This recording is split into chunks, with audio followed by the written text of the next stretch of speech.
If you have opened a game in the last decade, you know the ritual. The game is yours. The hat is not. For one very small payment, your battle-hardened hero can finally dress like a theatre curtain. Now travel back to Amsterdam in 1602. A new state-backed company invites the public to buy pieces of its future, records every holding in an account, and occasionally rewards investors with bags of spice. At first glance, this looks suspiciously like an in-game shop, except the game is global trade, the premium currency is guilders, and customer support has canon. So, did the Dutch East India Company invent microtransactions? No. But the reason that sounds plausible tells us what the company actually helped develop. A microtransaction is not merely any transaction that happens to be small. In modern games, it is a small, optional payment made inside a product to buy a virtual item, currency, an upgrade, or extra content. The important bits are these: the user already has access, the company sells an additional digital thing, and the money flows to the operator. Keep that checklist. It is about to ruin several excellent jokes. When the VOC was founded in 1602, residents of the Dutch Republic really could invest. Subscribers chose the size of their commitment, the subscribed capital was collected through installment calls, and holdings had no standard face value.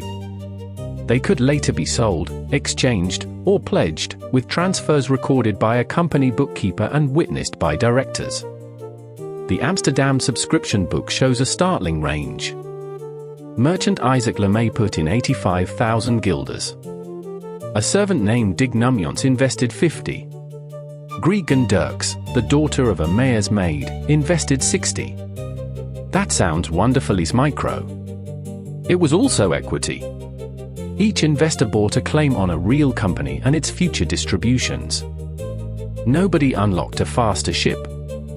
Nobody purchased a decorative cannon. And when one investor transferred a share to another, the company was not selling the same extra again. Ownership was simply changing hands in a supervised ledger. A share is not a skin. Then there were the rewards.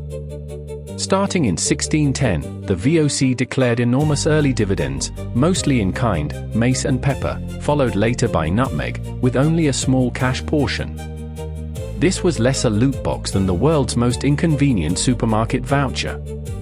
Many investors were so unimpressed that large quantities of the mace and nutmeg remained uncollected. But a dividend still fails the microtransaction test for a beautifully simple reason: the money, or, in this case, the nutmeg, travels from the company to the owner. A microtransaction travels the other way. So where did VOC money come from? Not from selling tiny extras to shareholders. It pooled capital, financed long voyages, bought physical goods across Asia, moved them through a vast trading network, and sold cargo through organized European auctions. Spices, textiles, porcelain, and silk were merchandise, not virtual assets. And the company's real competitive advantage was not clever checkout design. Its charter granted state-backed trading privileges and extraordinary governing and military powers. On the Banda Islands in 1621, forces under Governor-General Jan Pietersoen Cohen killed, displaced, or enslaved most of the population to impose the company's nutmeg monopoly, a campaign the Dutch National Archives describes as genocide. That coercion is not colorful flavor text. It is part of how the monopoly worked. The comparison survives because the VOC did make one move that feels extremely modern. It turned a series of risky expeditions into an ongoing platform. Earlier ventures were often financed voyage by voyage. Under the original subscription terms, the first account was to close after 10 years and investors' capital was to be returned. Instead, the VOC was not liquidated, its capital remained in the enterprise and became permanent. Investors could exit by selling and transferring their holdings to another buyer, while the organization kept sailing.